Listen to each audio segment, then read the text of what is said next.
Hey, welcome to Lenny Schmidts Quarantine Comedy. How are you doing? Thanks for being here. It's Monday. It's December 7th. Look, there's a problem with my thing. Oh, look, I got a tech problem already. Why not? Right off the bat. Welcome to the show, folks. Sit back, enjoy yourselves. Thanks for being on the show. And I don't know what else to say. Hey, welcome to, I got to turn off my sound. There we go. My guest today is a good friend, K.P. Anderson. We're going to have him out here in a second. For now, you guys sit back, enjoy yourselves. Thanks for being here. Thanks for tuning in. It's Monday. It's Monday the 7th. I got all kinds of minor tech problems going on because I jumped ahead faster than I thought I was. So for now, just sit back, get ready for the show. K.P. Anderson will be out in a second.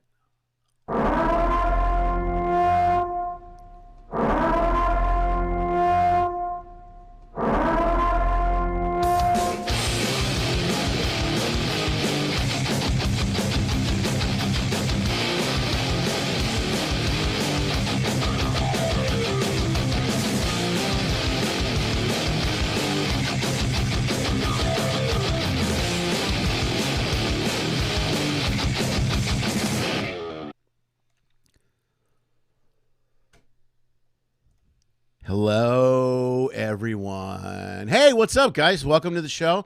It's this is Lenny Schmidt. There's a lot of people here already. I can't thank you guys enough for tuning in already. Look, my graphic is wrong, and I don't know why.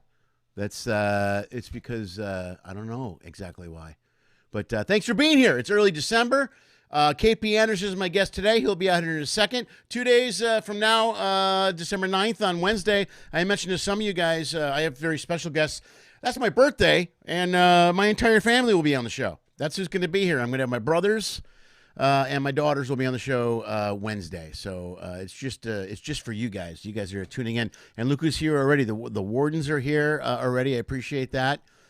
Both wardens, Larry and Ray. The Runnions are here. Wow, there's a lot of people. Rachel Zimmerman is also, by the way. I forgot to mention, Rachel has mentioned or asked me and nice enough to say, she's going to set up some cups for us, like blue cups. There's a little blue cup runner here. If you're not familiar with it, I drink out of a big blue cup. And whenever I do, all the viewers say blue cup, and then they do a shot of something. That's the alcoholic friends that I have that watch my show. That's what they do. At least they tell me they're doing a shot. So Rachel's going to set up a deal where we all get we have blue cups with logos from the show. Okay? And I'll let Rachel handle that.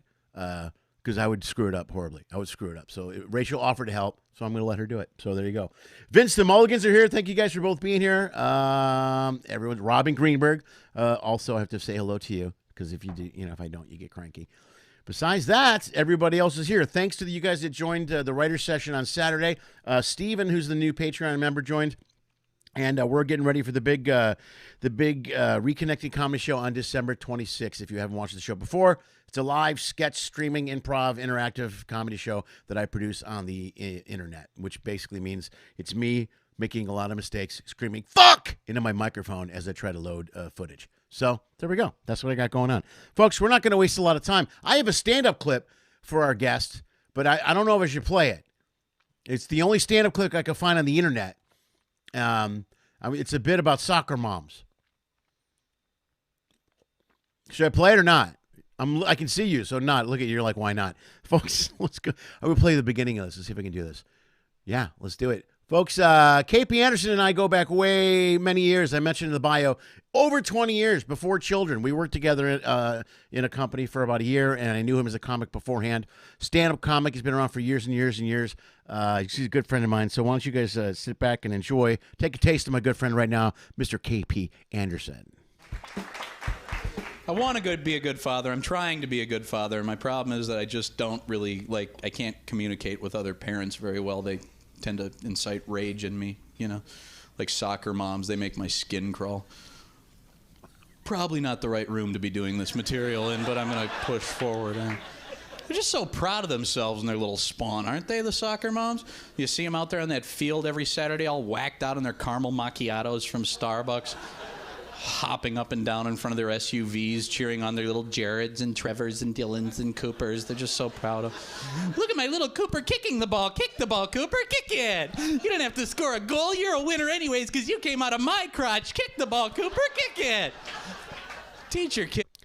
That's K.P. Anderson. I cut that out quick a little earlier than I want to. Folks, that's K.P. Anderson, looking much younger than he does right now, folks. Let's welcome him to the show right now. Here he is, my friend, K.P. Anderson. There he is. Hey. You're here live.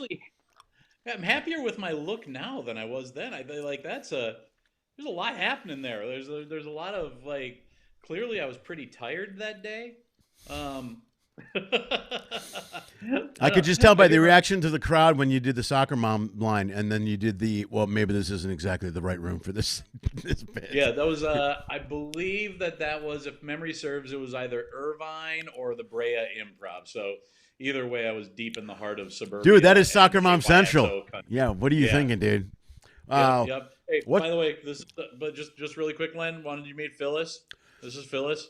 Hi, Phyllis. New addition to the family. Yep. Oh man, how long is Phyllis? T-shirt. Nice. I like it, man. That's Phyllis, what you're 4 doing. Months. That's what 4 months? Yeah, she's 4 months. That's good, man. Right on. That's good. I remember Ziggy. Yeah, he was a good one. No, Ziggy's a good one, man. I like Phyllis is good. That's gonna make Sophia happy to have a little dog in the house. Good for you, man. That's awesome. Yeah, we're doing all right. Thanks. Yeah. How's everything going? How are you? I'm good, man. Yeah. Go. You're doing this. You're kicking ass with this. You're doing you. You're doing Lenny. I keep up on Facebook, and you're exactly the guy that I expected you to be. Yeah. And the shit went down, and you responded. Yeah, I just became more the same guy. That's what the daughters, the girls know I have a type. They call me, I'm a boomer. They go, Yep. You're such a boomer, Dad. I go, and I'm like, yeah. And like the more they insult me and say you're such a dad, I'm like, that's not bothering me at all when you say that. Yeah, that's exactly. a positive. Yeah, I'm good with that. I'll live with it. Yeah, exactly. I know which side the gas pump is on in the car. Fuck off. Yeah. Yeah. So you got that Midwestern background. You know what I'm talking about, man. You grew up in the Midwest. Absolutely, Minnesota, born and bred, born and raised, born in something. I left. But all right, so tell me, man, dude, it's been 9 months now. What's your deal? Now you haven't done much stand up the last few years, but it's a lot of producing. So where were you when the shit went down in March? Were you on Blind Date? Was that what you were working on when that happened? Yeah, we had so I was interestingly, I live out here in Toluca Lake, California, over by Burbank, and I had in what was it, September, October of last year, I had taken a gig going in. I was doing D.L. Hughley's show for TV1 at the time, and I got called by Bravo, asked to take over production on Blind Date for them, which was a reboot of the old Blind Date series. And the first season was finishing up, and they needed someone to come in and sort of oversight the comedy going into the shows, little funky graphics and the thought bubbles and Nikki Glazer's voiceover and all that stuff. So I took that gig, and I was out in New York, living on 48th Avenue between 5th and 6th in an apartment that Bravo put me up in right across the street from Rockefeller Center, and taking a train every day out of Grand Central Station to Stamford, Connecticut, where I was in oversight of posts. Like that was October through February of October 2019 through February of 2020. So I was at the birthplace of American COVID, really. Like the holidays in Rockefeller Center, walking out of my front door and seeing the tree and tourists everywhere. And then being on a train with 15 stops and 30 people getting on and sitting down next to you every day and night, heading back and forth. So I was deep in the thick of it, and then came home. We wrapped season 1, and it was airing, and we had delivered all the episodes. And I came back to LA in late February, early March. I was doing the second season of Blind Date had already been picked up, and so I was doing I was consulting on a Celebrity Escape Room for NBC with Ben Stiller, leading up to the big shutdown. And then I was supposed to basically second week of April, I was supposed to get on a plane and go to Atlanta and start shooting season 2 of Blind Date. And it became a terrible idea to have strangers dry hump in hot tubs. Yeah, Joe's gonna say Blind Date couldn't be a worse show. The Centers for Disease Control. Yeah, so that was the end of Blind Date as a series for the time being. Yeah, that's the worst possible show to have during COVID. Let's get a bunch of strangers together. Yeah. They don't even know each other, and then have them hook up, and then we'll talk about it. Yeah, just be together, be in loud bars together. It literally was just They should have just called the show Super Spreaders with a Z. Yeah, super spreaders. Welcome to Super Spreaders. I would spread him again. I would totally. Then they're interviewing him afterwards. I would totally spread him again. Okay, well, yeah, would you like to spread each other again? We'll set you up. Go for it. Do it. Yeah, that was ground zero for COVID. When did you get the hell out of there? Then you came back to LA. I got out of there. Yeah, I got out of there, and I got out of there at the end of our dog before. This is a long story, but our dog before Phyllis, Tallulah, a little Yorkshire Terrier, she had gotten really sick while I was away, and so when I was home over the holidays last year. After the holidays, I loaded Tallulah into my little Acura RDX, and I drove back across the country to New York and Stamford, and did the show. Wrapped up the show with my Yorkie at my side. We had a blast together, but then unfortunately she passed away in August. But I drove back across the country with I haven't had the antibody test. I don't know for sure. I'm one of those idiots. But I drove back across the country with about 103-degree fever and no voice and some delusions, and I couldn't really feel the left side of my body. But dude, you were the one. You're the one that spread this fucking COVID all over the country. You drove with a dog. I might be the guy. You are ground zero. You're patient zero. Excellent. Yeah, but honestly though, I drove like an idiot and a maniac because I'm an old road comic. So day one coming home, I went from Stamford, Connecticut. I had already moved out of my place in New York, and I went from the Residence Inn in Stamford, Connecticut, to the Residence Inn in St. Louis, Missouri. Day two, I went from St. Louis to Flagstaff, Arizona, and then day three, I was home. Dude, that's hardcore. I know I used to do that too. I used to do that. I'm at the point now, though, if I drive more than 5 hours, dude, I'm falling asleep. I can't do that. It was unique. Yeah. Ooh, that's insane, man. I mean, I remember those old days of driving. I drove one time from Chicago to Minot, North Dakota. I felt like I was going backwards because I was stuck in a blizzard. It took me 23 hours to get. I left early. I got caught in a blizzard. I walked in. I got there half an hour before the show. Walked in, did the show, and then I'm like, I've been driving in those. Remember those white out blizzards, like where you're driving and it's just snow. Yeah. And I'm driving, like I can't go any faster than 40 miles an hour, and it was just the worst day of my life. But I do the show, and I go, I'm gonna have a couple of drinks and beers, and I'm gonna get hammered, and I'm gonna sleep hard. And I got halfway through a beer, and I'm like, I can't do this. I got to go to bed. Well, because you're so stressed by the end of the drive. Like I did. There was a Halloween blizzard. I wish I could remember what year. Anybody from Minneapolis and that part of the country would remember. But I drove from St. Paul to Bismarck to that that weird. It was a Best Western. Oh, Westward Ho, right? Is it the Westward Ho or? Well, that was Grand Forks. That's Grand Forks. Was Grand Forks with Chris Lindgren. Yeah, but I think it was this guy named Jack who ran it, and it was another one of those. I drove in a blizzard to Minot, just like you, and you get there. And you just go, just give me one shot and the shittiest steak you have, and I will sleep until showtime tomorrow. Yeah, right. And just crash out. Just like, yep. Well, all right. Well, rolling the Maker's Mark 46 in honor of Joe Biden tonight. Oh, there you go. That a baby. It was okay. Well, so now you're working on anything now? Do you got anything in production, or what's going on? Because I wanted to ask you. No. Because you're one of the comics I know that went to the production route. You were smart. You went to the route where you're in charge of shit. I think that's smart, dude. Are you kidding me? Because I'm back into acting, which is I love acting, but it's the lowest form of the totem pole in the whole industry. You know what I mean? You get cut loose so quick. You're just and everybody else makes decisions for you. I think one of the grand truths of our industry is that no matter what level you're on, you think that you are the chief shit taker in charge of absolutely nothing. And nobody really comes around to tell you you're wrong. Right. Like nobody, because I've been a showrunner for almost 20 years. And I'm pretty sure the only version, like when you talk about like The Soup or any of these shows I've done since then, I'm pretty sure that the only version of any show I've ever produced that we haven't shot is the one that I initially intended it to be. And I think everybody feels the same way. Like you write a script and you send it out there to the world, and like things kind of chisel away at the sides. And where comics in particular tend to struggle in that space is that is that they're not used to, because as a comic, I was 10 years a road comic, Right. 15 years a road comic.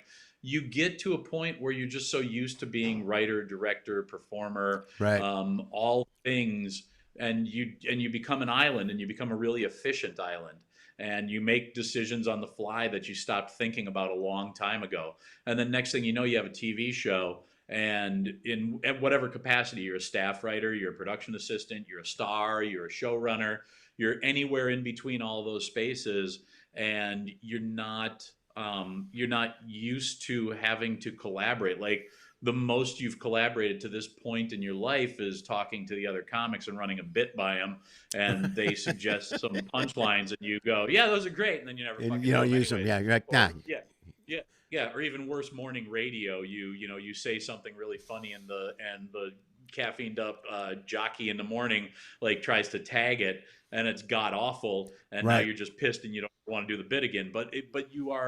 But you're not used to that sort of collaborative effect. And then you get into our business, and there's so much commerce around it. Like, we're selling these things to buyers, and they're people who are paying our checks, and they, for some reason, want to weigh in. And so you, like, How dare you want input on this you thing you're listen paying to for? them. Yeah. And my worst performances as a showrunner have been me screaming "no, fuck you" to them, and my best performances as a showrunner have been, probably making them feel like what we did was their idea. And I heard that's the middle. brilliant move, dude. If you can make somebody think it's their idea, that's the genius move right there. Yeah. Yeah. But I mean, right now, because, like, Blind Date's sort of an anomaly and outlier in my stuff. Most of what I've done is studio based, meaning we've shot it inside a room with closed doors, Yeah. and an audience there. And so it's been a little tough to find that moment, to find that show that can sell in these COVID times. Like, we had a piece that we had sold to one network right at the beginning of COVID, and we tried, and insurance and a billion other reasons made it impossible to shoot it. So sort of died on the vine over months. And there's a lot of stuff that are, having learned that lesson, there's a couple, I shouldn't say a lot of stuff. There's a couple of projects that are great ideas that that are in some form and version of either we've pitched it to networks, they like it, or other buyers, they like it, and they've said, okay, great, let's see where the next 60, 90 days take us, to we just aren't pitching yet because we don't want to ruin it while Right. it requires a big, and it requires a big place. So I think that in in my little common corner of this industry, there's a lot of like, you see the talk shows that came back, and they're doing fairly well, and creatively they're finding their own way, and it's all the way from from the biggies in late night, the Fallons and Colberts and who have you, to Ellen and the stuff through daytime. Those are getting their opportunities, and they're performing well enough, I would say. I think that there's a little ennui where people are anxious to see the vaccine come out and people start sitting next to each other again, and to hear thunderous applause, Yeah. and all that stuff. But I think selling into that space right now is a bit of a fool's errand unless you know what the track is into it. So. Well, I got to Yeah. think that a lot of people don't know what they're looking for to buy right now, because the whole way to a lot of production is going to change so much. I think now with what's happened, even if they get the vaccine, they're still going to. I just think they're going to find a way to scale stuff back. So I don't know how apt somebody would be to buy a project right now because they don't know where they're going to be shooting in 6 months. I didn't think this was going to last 9 months. Look where we're Yeah. at now. I mean, Yeah, I mean, there was a big buying rush at the beginning of all this in the spring, and I thought that people were, like, okay, we'll figure out our way through this, and everybody will abide by the rules. I'm not making a political statement here. I'm trying to think of what people were thinking. right. And we'll be on the other side of this, and we'll be, doing stuff in some manner or way like we used to do it, and that didn't happen. And then there was this other, advent inside of our industry where, if you look at, between AT&T, Time Warner, HBO, all of that conglomerate, plus NBC Universal and Viacom had something that was going on leading into this that carried through. A lot of the people, or a lot of the companies that primarily buy our product, have gone through massive turnover and changeover Yeah. in who's in charge and who's buying and what they're doing at like literally every level. Whether it's a conventional network, if it's CBS, NBC, ABC, and ABC and Disney just literally last week started doing their version of this stuff, which is going to be less impactful, but is still gonna seats are going to be changed and have been changed already. But there's such a big turnover. The stuff that got bought early during this was largely bought by executives who no longer hold positions at the company where they bought them. Yeah, right. And that historically tends to not have a great effect on these things when they finally get made and get presented. So I'm really curious to see basically like what premieres in the coming 6 to 8 months. What happens? Do they decide with the vaccine rolling out? Do the powers that be start to decide? And I don't want to jinx anything for productions that are moving forward, but will they go, hey, well, if we know that we're going to be able to do this stuff without these same sort of bubble regulations in place in June, should we just stop making things till June and stop taxing our budgets 30-40% for COVID stuff? Right. It's all super complex, and there's a lot of smarter minds than me. Yeah, right. Figuring it out. I hope smarter.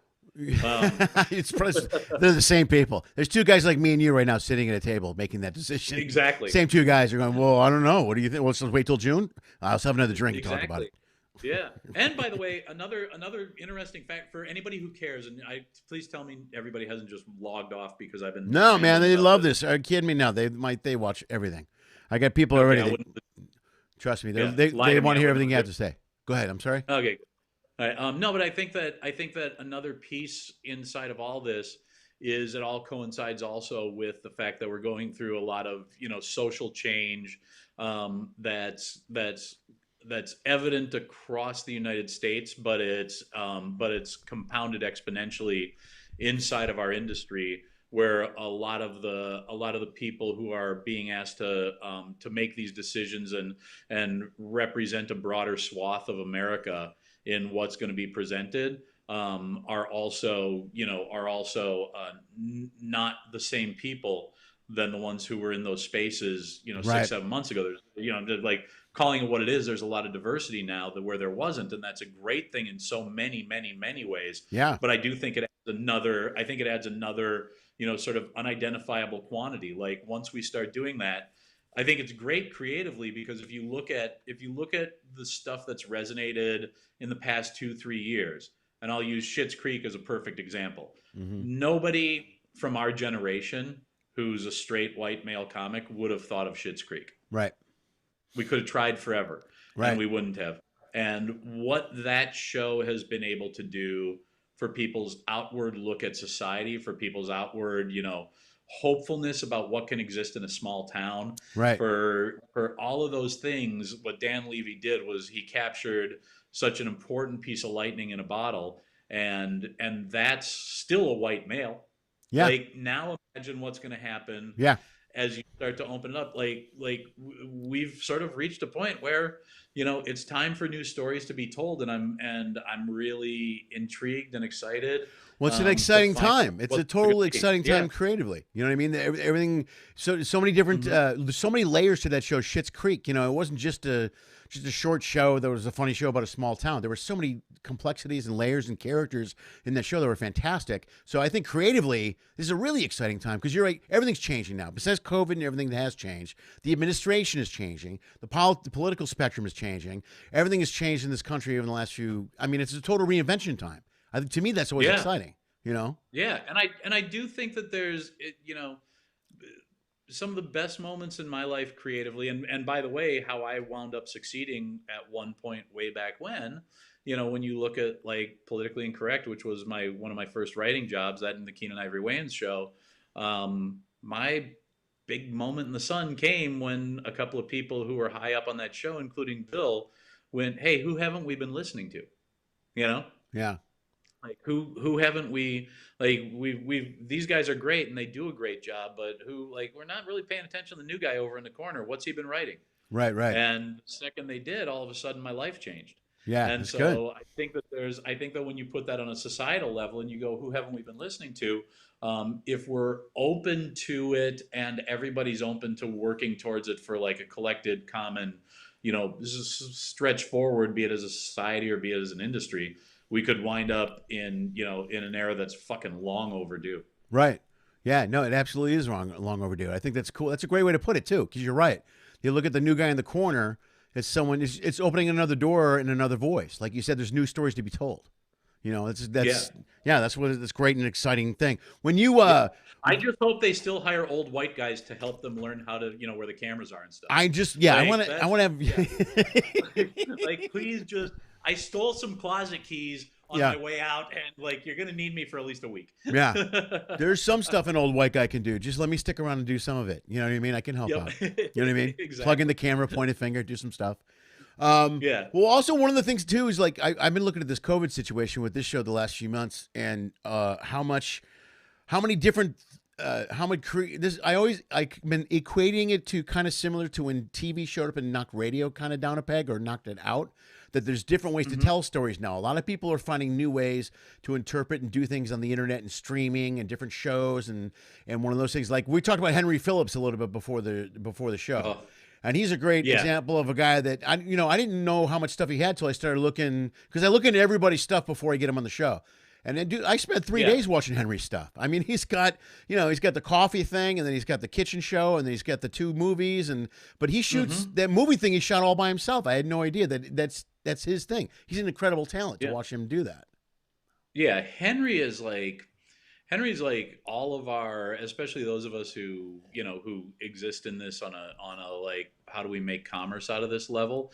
He's like the greatest thing that can come along, because and you're very much the same way, Lenny. I think about all the years we've known each other and all the stuff that you just keep going and making and making and making and performing and finding another place and another way. And it's a Well, work ethic I just thing. won't go away. I just won't go away.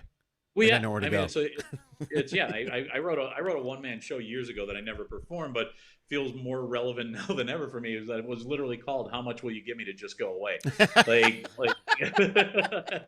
like I will stop bothering. I you. can be bought. I Stop can't. hitting- Yeah, you won't get an email. You won't see a fucking thing from me. Nothing. Like, just tell me your number and I'll figure out where to move Yeah. from there. But like Henry cannot help but create. He can't help but be. And if you like, he very seldom gets frustrated in a lane, so the lane always stays open. He's always going to be a brilliant musician, and he's always going to be a brilliant comic and artist. But he might get, like, another lane might open up because he can't stop being brilliant, and so he just keeps on going. Like I got to do a thing. Henry and I've been friends for 25 years or something like that.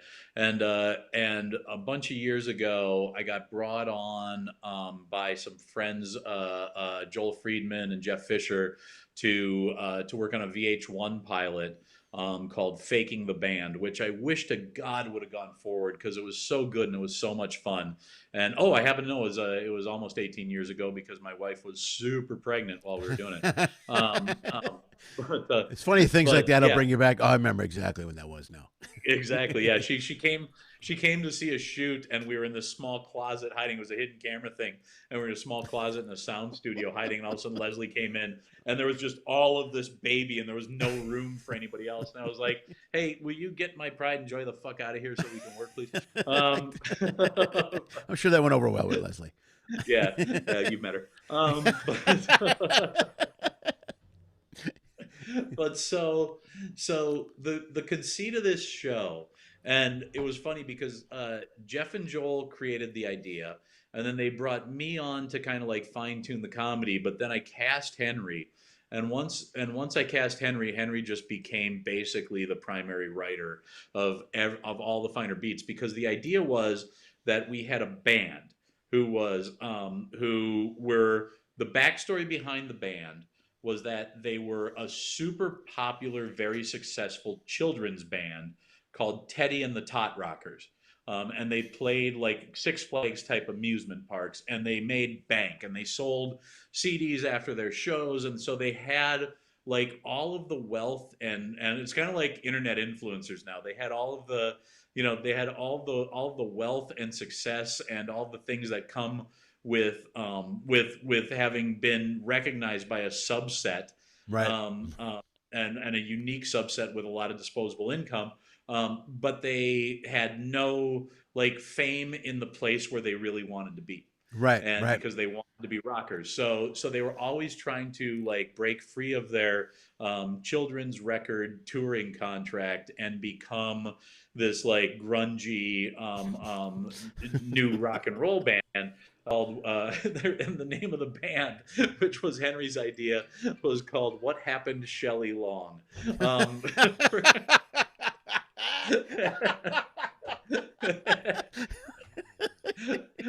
And so Henry and I created this band built around all these tropes, and we found like Henry and all these great improv actors who also happen to be like really talented musicians to create the band. And so Henry was like the broody guitar player who was like he had kicked every single drug, but he still huffed magic markers, and so that was the thing. And there was like a Stevie Nicks Lindsey Buckingham type relationship with the lead singer, and she was a bulimic, and everybody was a car wreck in the band. And we hired a kid to be their assistant for the day, and we had a couple of actors working as the band's managers, and we had the kid meet the managers out at a recording facility out in the Deep Valley, like North Hollywood. And so this kid shows up, and we got a tour bus there. And the managers come out, and Rick Overton was one of them, and they come out and they talk to the kid, and so you say Rick Overton, and then people, dude, anything improv. That guy's clever. Improvises a genius. You know what I mean? To do something like that. Exactly. I love him. Yeah. Exactly. Yeah. So they meet this kid, and they go, "Hey, so the band's on the bus. They're all sleeping. They got in late last night. Super nice people. Just need you to go in there, wake them up, and get them some coffee. Let them know that we got a little call. There's a legal thing. They just have to make one more Tot Rockers album, and then they can get working on the Shelley Long stuff." And so the kid goes, what? And we send him in there, and just all hell breaks loose. We put him through a day of like trying to corral this band, and Henry's walking out of the bathroom with like a Hitler mustache with magic marker underneath it, and the kid's supposed to be confiscating the magic marker, and the bulimic lead singer is like having him hold her hair and tickle the back of her throat, and she actually throws up in the toilet. Oh, we went bananas on the kid. And at the end of the day, we had the guy who played, because they had to shoot a Teddy and the Tot Rockers video, and like the guy who was Henry's younger brother, who always danced in the teddy bear outfit for the videos, we had him OD and die in the outfit. So we had the paramedics come and take him out of the outfit, and then we had the guy put on the outfit and dance. Oh no! In this thing that a guy just died in. Oh my god! Yeah, and I can kind of see why VH1 didn't pick it up. I don't know why they wouldn't. It seems like that sounds like a CBS primetime thing. Yeah, but that was specifically what happens when you left Henry and I alone in a room for like 6 days to come up with a hidden camera arc for something. Dude, that's so funny. That's brilliant. Where's that footage? I think Jeff and Joel have it. I've asked them a couple of times to like, please kick it my way. Dude, you got to pop it in and watch it. Yeah, VH1, like their reaction to it, and it was weird. It was Jeff Old was the guy in charge of VH1, and he was ultimately the guy who canceled the soup. So hi, Jeff. But Jeff, like literally when we showed him the tape, he was just like, I asked you to do little vignettes of like people getting pranked by various bands. You came back with Apocalypse Now. What is the matter with you? What is this trailer? I don't know what to do with this. Yeah, and I was just like, well, I mean, if you want people to watch it, you should probably have this one. Yeah, you just look at him and go, "You're welcome." Just say, yeah, you're welcome. Yeah, but we did like, I get it. We shot a season in like 8 hours. What's he complaining about? That's a lot of work. That's good. The work is done now. It's all in the can. It's Yeah. all sitting right there. Yeah. Dude, there's people watching the show that recognize your voice, and I'm willing to bet you that it's probably from the soup. That's the only thing you can possibly think about, is that they heard your voice from the soup. Really? Yeah, someone recognizes your voice. Well, they've already had two. You mentioned the soup once or twice, and people that are watching the show have mentioned the soup a bunch of times because they loved the soup, and you were the showrunner of the soup. So there you go. Yeah. I was. What did I play on the soup? I was Simon Cowell's chest hair. I played Simon Cowell's chest hair on the soup. That was fun. Yeah. We had a little stick with like this wispy, like shitty, because Simon, he always wore those like V-neck things, and he always had this like had the hair super effect, like little and so I became Simon Cowell's whiny chest hair. Let's see, I was straight Ross Matthews. I did that for a while, where I had Ross's voice, but I was always talking about chicks, so it was a different time. Dude, how long did you run the soup? And now because we talked about this a little bit beforehand, you left, the soup got canceled, and then they brought it back. And so what happened there? So I don't know. I don't want to put you on the spot, but how long did you run the soup, first of all? Well, so I ran the soup. I had nothing to do with the talk soup years, which is always sort of the misnomer. Which is funny because John Henson is my neighbor, and we walk, and we're actually developing a show together right now. But I from 2005 to 2000 from 2004 to 2016, I was 12 years and change with the show, where I was the showrunner and head writer, or executive producer and head writer. So I was all of the Joel McHale years of the soup was me. Yeah. And Joel had nothing to do with him, and he was a puppet. What? Who wouldn't wait? What? Joel McHale. Yeah, okay. Joel McHale had nothing to do with the show. He was a puppet. Oh, really? Okay. Yeah, we went through 5 Joels. They were all robots during the time. No. Oh. No, the show is so Joel's voice and so Joel's thing. But we had a blast, and it was an amazing, chunk of time. And then the show ended, obviously, in 2015.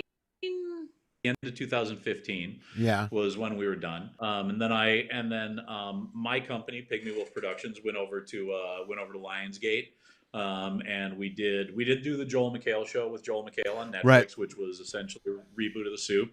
Right. And we did Norm MacDonald has a show with Netflix. That was a great show. Thank you very much. We did Kevin Hart Lift Legend with Laugh Out Loud, which is now on Peacock. Actually, they're re-airing those episodes on Peacock, which is nice. And so it was, and then a whole bunch of other stuff, ultimately leading to me doing DL's show for a while, through Pygmywolf, through my company. But then when I took on Blind Date, which was a Bravo show rather. Right. And Bravo is owned by NBC Universal, which is also owned by NBC Universal. And so this is the story I was telling you earlier. So when Blind Date was about to premiere last November, some Bravo executives took me to lunch in New York to celebrate that Bravo, but by then they had consolidated everything at Bravo and E, so the Bravo executives were the E executives as well. Right. And the soup was about to premiere, the new version of the soup with Jade Catapretta, and our old friend Chris McGuire was head writing, and so we were having this very nice lunch celebrating the launch of Blind Date, and one of the executives goes, KP, we don't really talk about it. We haven't asked. Are you upset that we're rebooting the soup? I was like, oh, well, the soup that I took over was a reboot of Talk Soup, and then when it was done with, I went on and I rebooted it for Netflix with the Joel McHale show with Joel McHale, and now I'm working on a reboot of Blind Date, which was another show. So yeah, of course I'm pissed. Like, I mean, but what kind of answer was he looking for? Yeah, that we were the definitive end all be all, and you're idiots for even coming near our genius. But what the fuck am I gonna do about it? Like, What am I going to do about it? There's nothing yeah, I like, can. look, it was 12 years. My kid went to private school. What do you want? Yeah, she went to front nice. Dude, speaking of that, we were talking about the kids beforehand. Sophia, where's she at now? Where's she going? I don't. Can you talk about where she's at? Where's she going to school? She's in college now she's a too, senior. right? Oh, senior high school. Yeah, she's a senior in high Oh, school. I forgot Yeah, Anna's a senior little in bit high older school. there. Okay. Yeah, just by a minute. We saw you Right. have a baby, and I want one of. I saw you, and I was like, we're gonna need one of those. Sure. Yeah, we're We're gonna need one of those. Sophia she's a senior. She's filling out applications, and we'll see. We'll see where it goes. We're really proud of her. She's done great, and she's a really, really good kid. She's a total math science nerd and wants to be an engineer. And so she's set her sights really high and has done the work to maybe get there. Right. So we'll see how it all shakes out. But honestly, at the end of the day, like she's just like a killer kid. So however it breaks, I think I'm gonna be able to be super happy and proud Yeah. of where Now where you she should. goes from here. Yeah, you should be totally proud of her. Absolutely, man. How is the quarantine going now? You, Leslie, and Sophia all at the house, right? You guys haven't gone anywhere. You're pretty much just right there. Yeah, we did do we As a guy that's locked in a house with two girls, I mean, I have two teenage girls here, so because I got both. Yeah, I know exactly how. Yeah, I want to hear your version. I know how my version is. I want to know how your version is. Let's see. Well, Len, glug glug glug glug glug glug glug. we're doing good. That's the last of that. Costco run in the morning. No, she's it's interesting. I don't know how you feel having like if our kids were like in that third through fucking sixth grade, seventh grade, eighth grade, even 10th grade level. Yeah, I think it would be a different story. Like I feel like we dodged a bullet because we don't have even like Sophia has sort of migrated through those teenage years where the hormones are dictating every word that comes out of your mouth towards your parents. So we dodged a lot of bullets there, but I feel like I talk to friends who have, especially boys, who have like 7-year-old boys who are just like, I will fucking drink COVID if it means I get to go back to my office. Like, what do I have to do? Like we got a teenage girl who's almost an adult. We have a weird door at the end of the hall that yells at us once in a while. Yeah. Like we don't have like, I'm bored. And just I gotta agree with you, dude. When I think about when they were little, because they demand so much more attention when they're little, and then when they get to this age, and they kind of demand it's a difference. They're like, I'm lucky because the girls still like to hang with me, so there'll be a night like, let's do this, and I'm like, all right, cool, let's go do some stuff. But then something happens, and they don't want nothing to do with me, and I'll just peer out my door. I mean, I'm lucky because I'm in here alone, so I can just stay in here. I look out and see what the temperature's like.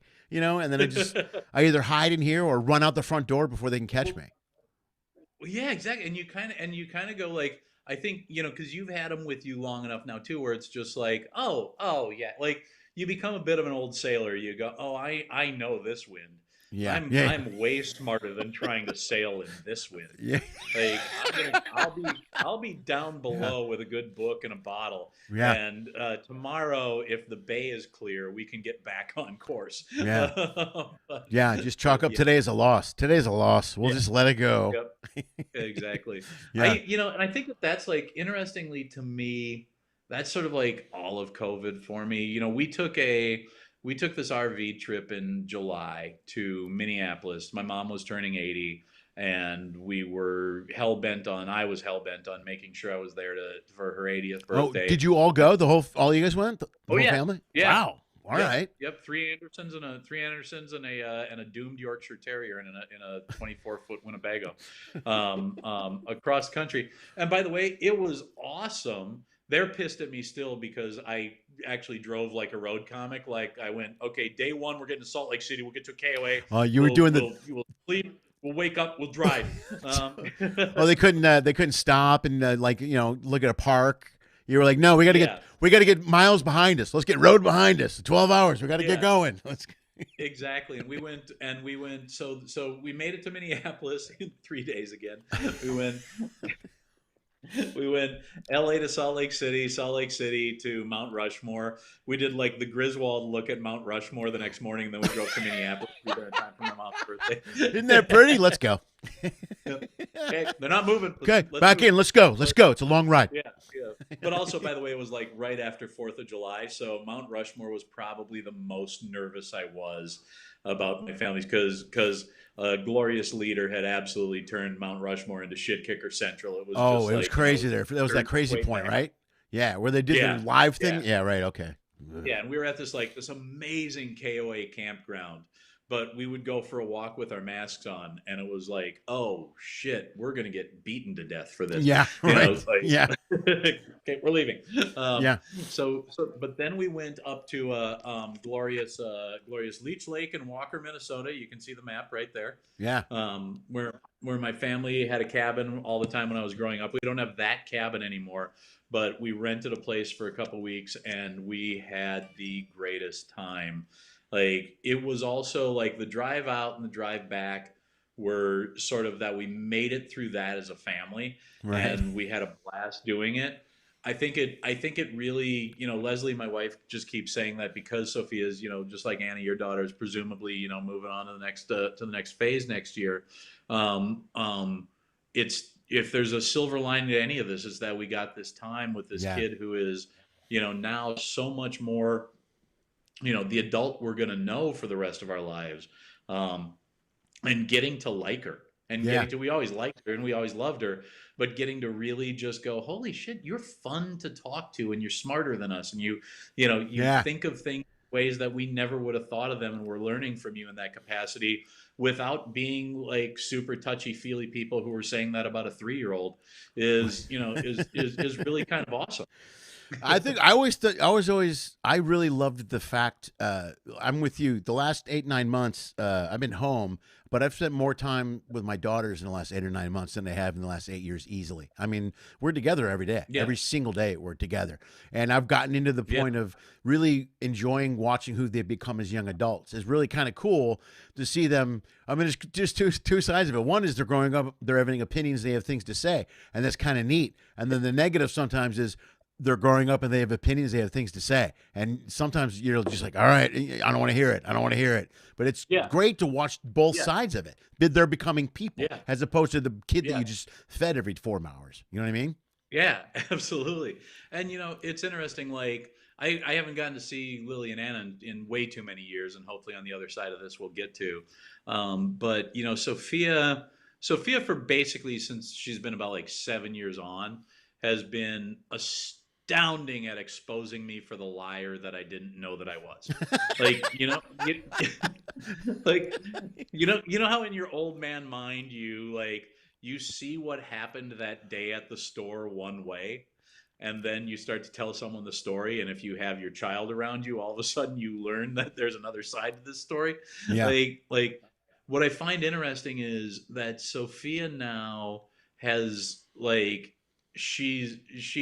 I love her dearly. She hasn't found necessarily a polite way to do it with me, but she has like woken me up to the idea that I'm not, that like these like sort of like blanket thoughts that I've had about how the world works for a long time, for 20 some odd years, 30 years, and then they're re-fortified by the fact that I've been the boss on the things that I've been doing for a long time too. Yeah. And so there's just not a lot of places where, if I didn't want to walk into a correction, I didn't have to.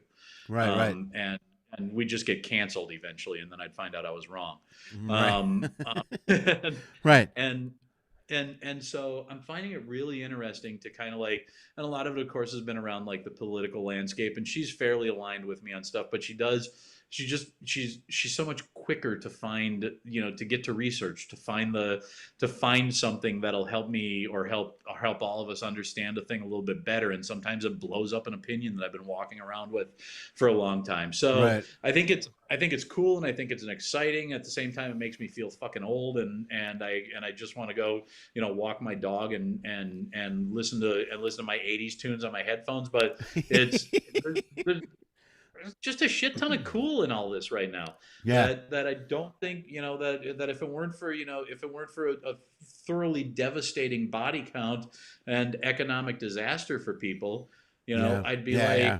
God, sometimes I guess everybody needs to, hit a little fucking wall of Nerf that it's impossible to drive through, and you don't get to determine when it's over with. Right. Well, I'm always a big believer in change is good, even bad change. It change, like you said, body count. There's a lot of bad things. I try to look at the positive. And especially last year or two with the girls, it's been really eye-opening to look at the situation with Trump and politics and everything that's happened in the last 2 years with my daughters. You know what I mean? My daughters have very strong opinions. Anna is she's very anti-country right now, and I'm trying to walk her through. It's not the country that's the problem. The country's great, and it can be great, and it's fixable, and there's other issues. But she's so, and it's amazing to watch through her eyes this political atmosphere, because it brings me back to when I was a kid. I remember Watergate when I was a kid, very little, but I remember Watergate, Jimmy Carter, all this stuff through the '70s, and I watched that through my mom's eyes. But my daughter's involved. I mean, she really pays attention to what's going on out there. Yeah. Yeah, and good for her, and it's awesome. And I'm currently reading the Obama book, which I find really interesting. I picked it up for one reason. I got to meet him when we did the 2014 correspondence dinner. Oh, that's right. I forgot about that. That's awesome. Yeah, that's a great story. And I've always been an intellectual fan of him. Right. But I find it really interesting. He gets out very early. So I'm, partisan, obviously. But he gets out very early and talks about, his flaws as a person, but his larger overall, just the exact same stuff that you were just talking about, his larger overall desire to see America reach its promise through everybody being able to, experience the best in us. Yeah. And I think a ton of people, and if I really wanted to thin slice it to the bitter end, I'm sure I'd feel the same way. Feel like that's super Pollyannish for someone who's going to be the leader of the free world in such a complex time. Yeah. But by the same token, it's like, well, if you're not going to step to it with that as the motivating factor, and sure, maybe he's selling that motivating factor, but he's been selling it now for about 15 years. So Right. What are we talking about here? He's fairly consistent in his story. Yeah. And so it's it doesn't mean that he was a perfect president. It doesn't mean that he did everything the right way. But the idea of coming at coming at what civics is to people from that standpoint, and not wanting to, and he, intentionally didn't want to lock himself down into his own definition or into the subcategory that others wanted to define him into, to get there. And it's not like the Trumpian black guy who's just, who's just trying to, I don't want to define what someone's doing in that space, but Right. That's unfair. But it's a lot of complex thought went into how he formed who he was, and I think that that's really inspiring. And so with kids who are in that space and who are really talking about and are really gravitating to the AOCs of the world and all that stuff, goddamn good. Yeah. Good. Be passionate now. Just make sure that you find the time to, be reflective too. Right. That's the biggest thing. Yeah. And look at it, look at it now, and look at it again when you're 20, and look at it again when you're 24, and look at it again when you're 30. Right. And look at it again when you're 50. And if you're always coming at it with compassion for other people, and you're always coming at it with, a desire to see everybody, really take advantage of what this capitalist country has to offer, Right. then you're, in my opinion, at least, you're probably on the right track. Yeah, no, only I like the fact that she's on a track at all. At least my daughter pays way more attention to what's going on in the world right now than I did at her age. You know what I mean? I had no idea. I was a train Yeah. wreck at 18, first of all. Let's clarify that. My 18-year-old is way Yeah. better than I will ever be at the age of 18. So it's impressive Yeah. to watch them be so intelligent on top of it. And it's amazing to watch the passion and those thought processes come out of her. You know what I mean? Mm-hmm. You know, so Yeah. I agree. When you went to the now, were you nervous going to the correspondence to meet Obama? Did you know you were going to meet him? Because I know you were going there that night. Yeah, we knew eventually we would meet him. You want to see the picture real quick? Yeah, bring I'll the go grab the picture because picture. bring it, grab it, dude. Hang on. I'm waiting. Hang on. I'm right back. I'm right here. I here. didn't think Hang you were on. leaving. There's the All right. Boom. class. we Oh, go. yeah. Yeah, there we go. There's Dude. me. Oh wait, no, that's Brad. No, that's not you. There's me. There you go. Yep. There's Mrs. Obama. Yeah. There's Boyd Vico, one of the writers. My pal Barry. Yeah. And Brad Stevens, also one of the writers. Nice. And so it was an amazing night. It was my big awakening to the fact that the media lies. Because Oh, was it really? Oh, cool. yeah, All right. a gentleman named Ryan Lizza, who's constantly on CNN these days. He came up to Brad and Boyd night. Well, super long story, but we're at the bar in the basement of the DC Hilton, Okay. which is a tiny room, maybe like 50 feet by 50 feet, and you're down there, and a whole bunch of Hollywood and half of the NFL is occupying this room, and That's some big I don't dudes. know why, but Adrian. Yeah, I don't know why, but Adrian Peterson is there, and as a Vikings fan, Wow, that's pretty cool, too. Like the Secret Service wasn't there to stop me from going. Why do you always fucking fumble when it matters? Dude, you got a lot of balls to talk to a football player like that. Those guys scare me. They're big dudes. They're in I shape. actually behaved. Yeah. I actually behaved. I was like, "Hey, it's nice to meet you." Yeah, no, I I was so pissed. But so we're down in this room, and a whole bunch of stuff has gone on. But well, okay, I'll give you one little story leading up to it. So, as fate would have it, I happened to be friends over the years because of other associations and stuff with Diane Lane, okay. the actor. Right. Okay. I And know that. every year for the correspondence dinner, Wolf Blitzer from CNN brings a Hollywood actress as his date to the White House Correspondence Dinner. So the prior year, Halle Berry had been there with him. This year, Diane happens to be with him. So I'm standing with my drink, like waiting for anybody to make eye contact with me so I can have a conversation with someone cool in the room. And Diane walks in with Wolf Blitzer, and like it doesn't take a second. She locks on into eye contact with me. Right. And the look in her eyes is not, oh, good, KP is here. It is literally, how the fuck did you get in? Like, it is like, no question That's the that like, What is he doing little here? bit of a little bit of the glamour of that night has like gone down. Just you dropped it a peg. That's horrible, dude. You dropped the because- event a peg. This Shithead place is comedy writer. This right? is really So- awesome. This is that K.P. Anderson? Ah, Yeah. fuck. So she literally like leaves Wolf, walks directly towards me, and walks up with this like look like she's gonna throw me out of there. And without her saying a word, I go, I wrote the stuff for the guy who's gonna do the thing, and she goes, oh, okay. Like that's Did you have to calm her down? No. I wrote the stuff for the guy that's got to do the thing. It's good. No, It's supposed to be. literally like. so then, Wolf Blitzer walks up to catch up with his date, presumably. Sure. And Diane goes, Wolf Blitzer, K.P. Anderson, Wolf Blitzer, and I stick my hand out, and he sticks his hand out, and he goes, call me Wolf. And in my mind, I think to myself, the fuck else was I going to call? Yeah. you? What's okay? Yeah. So then Joel is across the room talking to people, and he sees me talking to Diane, and he wants to meet Diane, and presumably wants to meet Wolf Blitzer. So he walks across the room, and he goes, hi, and I go, Joel, Diane Lane, Wolf Blitzer, and Diane says hi, and Wolf goes, call me Wolf, and Joel literally looks at him and goes, the fuck else was I going to call you? Is it this?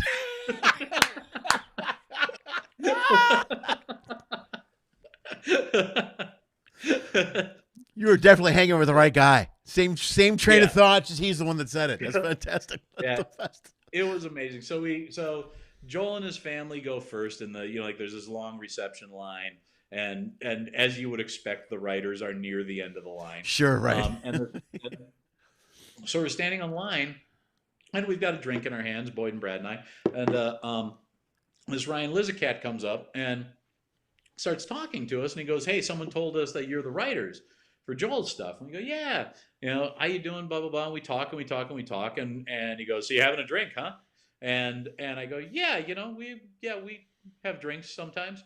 And like literally just kind of like, why? It's not got to do with anything. Everybody's got a drink in hand here. Right. So we're still in line like 10, 15 minutes later, and Leslie, my wife, calls me and goes, "Hey, there's a guy on CNN saying that you and Brad and Boyd are drinking like fish and sweating bullets. You're so nervous." No way, How bad really? this is gonna go." Yeah. And I was like, I go, "We may or may not be drinking like fish. That's none of anybody's goddamn business." Very possible. Like, you've been married to me for a minute. You figure that out. But but I was like, what the hell? Yeah. And so, we go through the line, we get to meet the president, the first lady. That's a fun story in and of itself. Like Joel had pointed us out in the line, and so as we're walking up, President Obama, and he did this with Neil Brennan as well when Chappelle, and he goes, we met Chappelle and Neil, and he goes, "Which one of you guys is KP?" And I say, "Oh, that'd be me, Mr. President." He goes, "Oh, so nice to meet you. Michelle and the girls love the soup. They watch it every week. That's kind of why you guys are here." And you go talk to Michelle. She'll really like meeting you. "Michelle, this is the soup guy. This is KP." And so I go down, and she says, and she goes, "It's really nice to meet you. We really do love the show." And we talk for a second, and I say, "Mrs. Obama, a few months ago when you were at the E building in Los Angeles to talk about the health food initiative with Ryan Seacrest," and she goes, "I remember that." And I go, yeah, I had to park somewhere else that day." And so she laughed. He starts laughing, and he turns and he goes, "Yeah, it's kind of the pain in the ass of us as we move in everywhere you go." And I go, "It's second term arrogance, Mr. President, and I'm not fond." And he goes, "Ah, ha, ha, ha. You said the thing you thought of in the shower. Let's take a picture." Did he say that really? Oh, dude. And he just shut me down. Dude, you were slammed down by the president. I love it, man. Yeah. And it was just such a wow.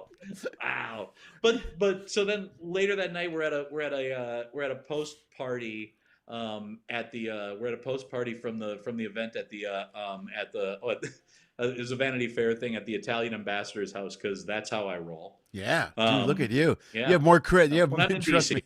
Everybody's really impressed with you right now. Yeah, when in DC, I tend to swing by the Italian ambassador's place. You. But so we're there, and the Ryan Lizza guy from CNN was at the bar, and I literally, Boyd and Brad and I got to walk up and stand, do a semicircle around him and just stand there and stare at him. And he was like, "Excuse me," and I go, "What, are you sweating bullets?" And then he left, and that was it. But I felt like I got my shot in. Yeah, dude, I can't believe you would say that. That's even the best that Leslie calls you. Because, hey, I just want you to know, there's a guy in CNN right now. Really weird. And she kept texting me throughout the dinner, because we were sitting. Our table was right next to the CNN table, so we were sitting next to Chris Christie, who was there with Jeff Zucker, and I was back to back with Christie. And so they kept cutting to Christie while Joel was doing the material that I wrote about Christie. And I give Christie credit. He was laughing and slapping his knee. And later that night, he was hitting me on the back, just "That was amazing." Oh, but good for him. He took it well. Yeah. Good. Got a sense of humor about himself. That's good. Yeah. Dude, so Leslie, how come you couldn't get Leslie to go to that? What happened? What happened there? And how did that go over with her, by the way? We were the writers. It would be we wound up doing, Joel booked it, and Brad and Boyd, who work with him a lot on a lot of stuff, weren't writing on the soup at that point in time. They were actually the head writers of Joel McHale show, but they were original soup writers, and then they moved on to other stuff. But they did the Soup Investigates with us, and they do Card Sharks with Joel now still. So they're kind of his like constant joke writers. I'm sort of Dean Martin in the thing. I come and go when there's something for me to do. Cool. But they were, so Brad and Boyd. None of us had plus ones Right. for the event, and to Joel's credit, like that event pays next to nothing, and he flew his entire extended family from Seattle and Chicago in, and put them up in hotel rooms and did everything. Like it would have been at that point, it would have been a little and we were doing the soup from there the week before, from DC the week before, so it was a big old work gig. And it would have been a lot of added extra expense that no one was willing to pick up, and I wasn't about to ask Joel. Yeah, right. Yeah. You don't want to do that. You're like, hey, do you mind if I bring? You know what I mean? No, Yep. We're the writers. Yep. The writers. Dude, you were lucky you got to go as the writers. You know what I mean? If you think about it, you're like, oh well, we're there. Good, no, good for us. It's good. Exactly. Dude, that's the best story ever. It was one of those things that every time I look at that picture, I just go, holy shit, I did that. Dude, like meeting a president is just and Obama. That's cool. That's very cool. That's the greatest story ever, man. It all helps the COVID of it all, dude, is like the back and forth. And I know we've gotten to have these bizarre adventures because of what we do. Yeah. And like I think that what I was joking with you about before this, that it's been 8 months since I've or 7 months since I've like worked, like done collect a paycheck, do the job kind of thing. Yeah. And I'm super fortunate that we're still mostly okay in that regard.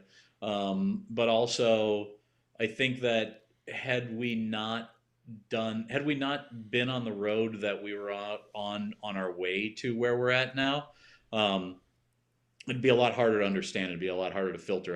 I like, there have been times in my career where I wish to God that I had been the person who grew up in Hollywood and always had a line on the next opportunity. Sure. Yeah. Right. But as COVID hits, I'm able to go, oh wait, I know the taste of this sandwich. It's a shit sandwich. I haven't had one in a while, but I absolutely, yes, I'm eating a big old shit sandwich right now. Memories. Yeah. Yeah. The hardest thing for me was to explain it to the kids, because they're young, so they haven't been through a lot of the roads and I think that's a great way to put it. Like if you grew up and you were set and you were connected, and this curveball, like you said, it's just another curveball. We're like, oh shit, back to ground zero. Yeah. And you got to try and figure your way to get through it. I think it's the only way to mentally be able to handle it properly. You know what I mean? Yeah. And like, look, I'm good at pitching TV shows because I got good at convincing people to turn off the light over the pool table in bars and in Bozeman, Montana before doing a show. And before that I got hit a lot. So it's like you figure it out. And if you don't have those moments, like the blessing of like choosing a path and staying on the path, and and taking your lumps, is that there's no guarantee, and that life's not going to throw you more lumps. Right. And so you build this ability to, I think that one of the biggest things that just young people will benefit from this moment in time is that as they reach other places in life, and it just like life throws shit at you. Divorces happen, like deaths in the family happen, diseases happen, stuff happens, and if you get your heart broken and you get your shit stolen, and it goes on. And now that we've all sort of collectively experienced this moment, you and I grew up in a time that was sort of absent and free of a major global conflict, and we didn't have a real depression and all this other stuff. And now all of a sudden, but we did choose to be road comics, so we know what it's like to sleep in the back of a fucking car for more than one night in a row. Right. And so now our kids are getting exposed to something that will end. It'll pass. Yeah. And God knows the level of empathy and sympathy and want to help people who are really struggling with trying to figure out how to get through this stuff emanates from me on every single thing that I do. But I do feel like those of us who actually make it through are going to make it through just wiser, better, stronger. And when something that's nowhere near as bad as this happens, we're not going to treat it like the end of the fucking world anymore. Yeah, right, exactly. Well, I always, that old cliche that what doesn't kill you makes you stronger. And the adversity, I think everybody's going to learn from this, especially with the teens. The girls and I were talking every summer. We do, up until this point, I'm in the divorced dad, where the kids were in Illinois and I was working on a cruise ship, and I'd go home and see them every once in a while. And when we got together, it was usually going to a beach or Disneyland or Universal, or it was fun stuff. They come on a cruise. Come on, they spent last 3 summers in a row with me on the ship. You know what I mean? So now when this stuff happens and these curveballs come, now it's all about moving forward and life changing. What was I trying to go with that? No, I think you're there. Yeah, I get it. Yeah.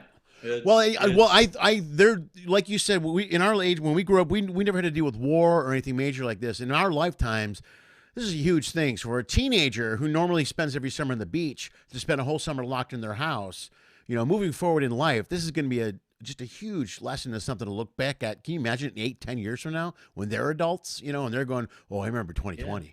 2020. It was just, I mean, how many other things happened this year? I mean, COVID, obviously, but shit, look at the protests and this year has just been a fucking shit show. You know what I mean? It's just been insane. Yeah. And time has no meaning anymore. Like, that's the funny thing is, like, when people turn to me and go, "I remember 2020, I'm going to go, how? Yeah. like, I read a lot of Stephen King. Yeah. It was just a big blur of to nothing. You know what I mean? There's no. But again, like you know what, dude? Though I'm writing a book. It's a novel. It has nothing to do with helping people. But I took a UCLA extension course, like stuff that life wouldn't have presented to me. So. Yeah. I trade it all for the good sides of this. I would absolutely trade to get back, the people and the prosperity that's been affected in a heartbeat. But since I can't, I'm not going to look down the mouth of whatever these little gifts are. Yeah, right. That's really what it boils down to. Yeah. Yeah. Right, and like I always say, any change is good change. You grow, man. I mean, look at how much even us in our 50s, look at the girls, what they're going through. But look how much, like you said, the writing a novel and the UCLA extension class, you grow, you develop more as a person. Now there's more layers to you that a year or two from now are things you never would have approached because you'd have had your table full with, your plate full with tons of stuff to do. You know what I mean? Yeah, and you know what, by the way, this just occurred to me. Had we done this conversation pre-COVID, had we done this show pre-COVID, I honestly would have gone, just don't ask me about the industry because I'm just going to fucking bitch about people and things. And I don't anymore. Yeah, I just right. I just go like, that's silliness. That's silly. Like what I thought was aligned against me, or what I thought was the most important thing in the world about this show pickup or that, perceived slight or all that other stuff. It's just like, it is absolutely fucking beating that stuff out of me. Yeah. Where I'm just like, hey, you know what? I'm happy for myself and anyone else who is managing through this stuff. I'm happy for anyone that finds a path. I'm happy to engage the conversation of like, hey, I don't want to be doing what I'm doing anymore, and it seems like they don't, want to let me do it anyhow. So what should I go do? Dude, the gratefulness, the reset. Yeah. The gratefulness is just fucking huge right now. I mean, besides the fact in the last week or two, I've had a number of friends come down with COVID. I mean, it's spreading everywhere now. Really? So yeah, just the fact that, first of all, I mean, you're alive and you're healthy. That, people have been saying that for years. Well, you have your health, but man, is that huge right now? You know what I mean? It's so huge. Where you're like, I feel great. Everything's fun. I'm good. The kids are good. Yeah, it's pretty base at this point. Yeah, and it's weird because as comics, I don't know how unnatural it is to other subsets of society, but we always are, a week either side of the Facebook obituary of someone we adored either ODing or killing themselves, or Right. or some of that other stuff. And so I think that because we have an access to our dark side that a lot of people don't have, and because we've seen it happen to people that we love, adore, respect, care about, know we're good people. Like, Yeah. we Yeah. know that person who happened to be an addict who took the wrong thing that one night, Right. was also a giving, caring, decent, thoughtful human being. We have we have both an insight to what a lot of people are suddenly finding themselves going through, and we have our words, and we have the ability to try to say and do what we can to help. And I think that that's our obligation Yeah. inside of this. Yeah. Early on, I was like, shit, like when things like this go down, nobody ever goes, quick, get me a joke writer. Yeah. So I was like, I don't know how to help. I'm not big on science. Yeah. Right. But Right. I went, well, when this is over with, people are going to need to, find a new avenue of revenue. They're going to need to find another thing. And I was like, hey, please, if you wrote something, a cover letter, a page of jokes, whatever, send it to me. I can't hire you because I don't have a job, but I'll let you know what I think of it. Right. And I'm glad that I did it. And also, literally everybody I know had written a 2-hour feature film that I wasn't aware of. And so You're like, son of a bitch. You stack of scripts on your desk. I was like, God damn it, there's another one. What was I thinking? Literally just want to. Doesn't anybody write beat sheets anymore? Yeah, but I do think that that's the thing. Like what you're doing here, just having the conversations, you just don't know, dude. You just don't know if someone's watching this because they're just out of ideas. Yeah. And it's gotten to be a lot, and they just want to hear two people, talk about their own lot in life for a second and realize that they're not alone. If that's the service provided, then that's what you can do. And I think that that's the thing that, hopefully we're moving out of it, but hopefully that spirit of that won't get lost. Well, hopefully we're moving out of it, but more the know that they're not alone statement is huge to me, because I think more people, especially now during this holiday season, I've been talking to a lot of family and some friends, and people are going through some hard times right now. Holiday is always a hard time for anyone, for many people. They have a hard time around the holidays. Yeah. But right now, for more people to know they're not alone, everybody's going through this just on different levels. And I don't think they understand how many people are going through different things. And it's great to hear other people talk about their lives and not just sit around and bitch about it, but go, oh, well, here's what I did. And now I'm doing this. And now I got the kids. And here's the thing. And, now we're going to move forward and do this. And now I'm writing this. And now I'm doing the show. There's positive aspects to everything that we're doing. And to get those positive out there so that other people can see them and go, oh, shit, I could do this. I could try, what if I talk to Tom and I write this? Or what if we shoot this thing? Yeah, so that was a big thing to me, is for everyone to know that they're not alone. It's a tough time, but we're all going through it. Yeah. Yeah, and it's weird. Sometimes it just helps for everybody to hear that we're all getting kicked in the teeth, Yeah. In August, after one of our cats and our dog passed away, and we had sold a house that we were lucky to have to begin with, to help make sure that we covered the expenses moving through this stuff. Like, I sat on the front step with my drink in my hand, and I was like, holy shit, when this all started, I had 2 jobs, 2 cats, a dog, 2 houses. Now I've got a fucking cat, a cat, a house. I got this drink. Patterson masterclass on how to write a book. Like, what the fuck? And, we got a kitten, we got a puppy. I'm working on some stuff. I'm 9 chapters into the book. Like, I'm nobody's hero. I just like literally went. I got a family that that I really care a ton about, and I don't want to go down the dark road anymore. Right. So I'm going to try to find some stuff to focus on and get going. And as time has gone on, we've gotten closer and closer to kind of getting back to where we were, I guess. But I think that actually I might be better off at the end of this, because I may not make as much TV. I may not, be as fast on someone's call list for who gets to run a show when it's in trouble. But I like what I'm doing better, and I like myself a little bit better, and I like, I like that I'm a little bit more aware of other people and the stuff that needs to be done on a grander level. Right. So, look, if that's the takeaway, I probably could have done better, but I'll take that. Yeah, but you could. I knew a guy like you getting through this situation. You would do that because you've always been too. You're not just a survivor, but you're successful. Like one of the things I learned from you early on when we worked together was that you're always 3 steps ahead. You're always hustling to make sure that you're going to be successful and you can take care of your family. That always blew me away as a guy in this business, because I know a lot of guys that work in this business are writers, and just kind of float, and they might get a gig here and there. But you were always so focused on your family and success that you made sure it worked. So when you're thrown, like you said, a shit sandwich, you always find a way to make the best out of it and come out of it the other end enjoying shit. Somehow at the other end, you're going, fucking shit's not so bad, actually. I can handle this. You turn it around in such a positive way. It's impressive. And motivation. Well, first of all, thank you so very much for saying that. And second, that really is the message here. Say what you will about cocaine. It keeps you thinking 3 steps ahead of everything.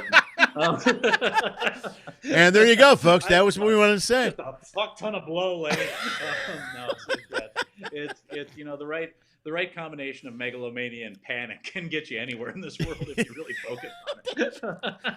That's true. Yeah, that's true. That's totally true. I think I got it. Dude, we gotta hang some. We gotta actually get together and take a walk when we won't get arrested for it. Yeah, we got at least a month now to be shut back in our houses. So when this is cleared up and we can get back in public, let's literally have a social distance beer. We should eventually we get the families together when it's legal again. We should do something. Absolutely, we got to get these kids in a room together. Yeah, they haven't seen each other since they were little kids. Open air. I'm sorry, open space. Right. There we go. Yeah. Perfect. Yeah. Dude, thank you so much for being here today. This is perfect. This is really great, man. I was glad you had time to get here. I know there's a lot going on. Well, we live in California. There's nothing going on. We can't go anywhere. Okay, so there we go. Folks, that's K.P. Anderson. Everybody clap and give him a round of applause right now. That's what you people are supposed to do. That's my friend. Dude, give my best to the family, and I will talk to you soon, man. See you later. Thanks, pal. All right, buddy. Bye. That's K.P. Anderson right there. That was him. He's over there now. Folks, you guys are great. Thanks for tuning in. You guys are awesome. We talked about a lot of stuff that went long. You guys were great for tuning in, and you stayed the whole time. Thank you so much for being here. If you're watching the show, if you're tuning in later on YouTube, please do me a favor, like it on YouTube, follow it, subscribe, all that stuff. And that's it. If you enjoyed the show, also do me a favor, bam, you can support it financially if you want, right down there.